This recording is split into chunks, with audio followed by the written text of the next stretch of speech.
আসসালামু আলাইকুম প্রিয় দর্শক মণ্ডলী, on garden and farm YouTube চ্যানেলের পক্ষ থেকে দর্শক আপনাদের শুভেচ্ছা জানাচ্ছি। আজকে জুলাই মাসের 12 তারিখ। আমরা আমাদের যে ছোট অংশে যে হাড়িভাঙা আম ছিল 2016 সালে করা বাগান, আজকে 9 বছর মোটামুটি এই বাগানটা আমরা কেটে ফেললাম।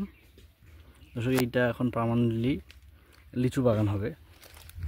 এই দর্শক আমরা লিচু গাছ লাগাই রেখেছি, আজ থেকে 1 বছর বা 1.5 বছর আগে লিচু গাছ লাগাই রেখেছিলাম। তো এগুলো হলো মাসিমপুরি বেদানা। তো এই বেদানা লিচুটা থাকবে দর্শক। আর এখানে টেম্পোরারি বেসিসে কিছু এই যে গরমুতি আম থাকবে, তো 5, 6, 7 যত থাকে, যে কয় বছর থাকে। এগুলো এগুলো আবার পুনিং করে আমরা ড্রপ অর্থাৎ মানে একটু করছি আর কি, যে বুনো করার বামন সাইজ করার চেষ্টা করেছি।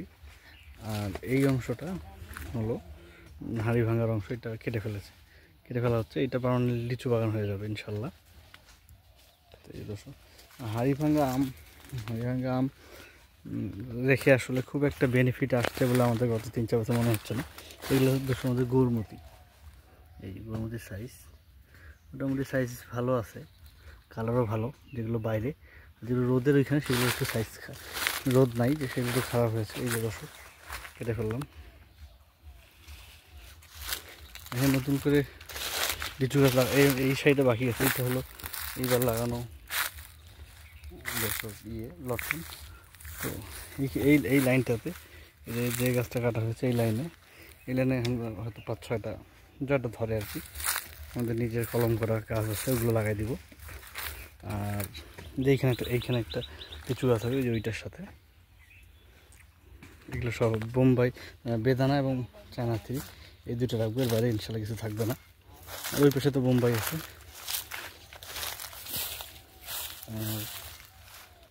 এগুলো হলো ব্যানানা দর্শক, এটা 1 বছর বয়সী ব্যানানাটার।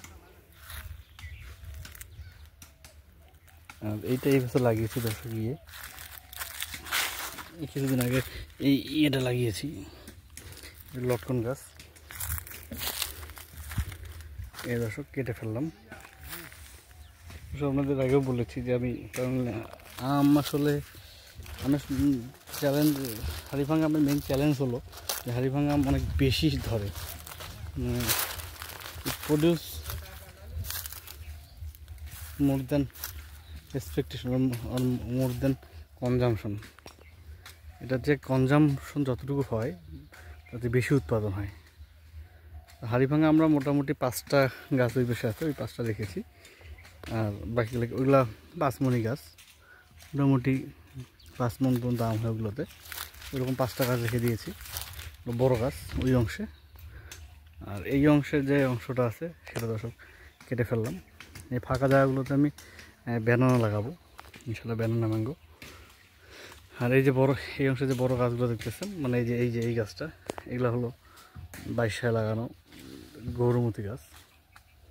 এই যে গরুটা মোটামুটি ভালো আছে, শেপটা ভালো আছে, খারাপ না। এটা হলো দর্শক গৌরমতি, এই যে 3 বছরের গৌরমতি, আল্লাপাক যা শেপ রাখছে ভালো লাগছে। এই যে গৌরমতি দর্শক। এখন এই যে যেহেতু ফাঁকা হলো, হয়তো লিচুগুলা কিছুদিনের মধ্যে আমি সার দিয়ে দিব। লিচুগুলো খুব তাড়াতাড়ি উঠে আসবে, আল্লাপাক চাইলে খুব তাড়াতাড়ি লিচুগুলো উঠে আসবে। আর গরমুতি তো দিয়ে দিব, তবে যে কটা গরমুতি আম আছে সেগুলো বাদ দিয়ে বাকি গরমুতিতে আমি আপাতত সার দিয়ে দেবো দর্শক। পুরো গাছ কেটে ফেললাম। আর এগুলো আমাদের লটকন গাছ, লেবু গাছ, পাতি লেবুগুলো। আসলে আপনার বাগান করে বাস্তবে মাঠে না নামলে আসলে রেজাল্ট বুঝতে পারা খুব কঠিন। এই দর্শকগুলো হলো লটকন গাছ। বাস্তবে আপনি যদি মাঠে না নামেন কোনটা কী রেজাল্ট আসবে এটা বুঝতে পারা বেশ কঠিন। এই দর্শক এই সাইডটা একটু অন্ধকার থাকে, সেই জন্য এই সাইডের গাছগুলোর গ্রোথ তুলনামূলক কম। যদি এখানে একটা আছে, এই যে দর্শক বাঁশ, এটা হয়তো কেটে ফেলে 2-1 বছরের মধ্যে। এটা কেটে ফেলে তখন সুন্দর হবে আর কি বাগানটা, মানে যখন রোদ পড়বে। এই দর্শক এই হলো দর্শক আমাদের বর্তমান অবস্থা। আর ব্যানানা ম্যাঙ্গো আমারই কিছু আছে, ওগুলোই লাগাই দিব। তো দর্শক, আপনার সাথে আবার দেখা হবে নেক্সট কোনো এপিসোডে বা নেক্সট কোনো একটা কাজ করলে দেখা হবে আপনাদের। সে পর্যন্ত দর্শক, আল্লাহ হাফেজ, আসসালামু আলাইকুম।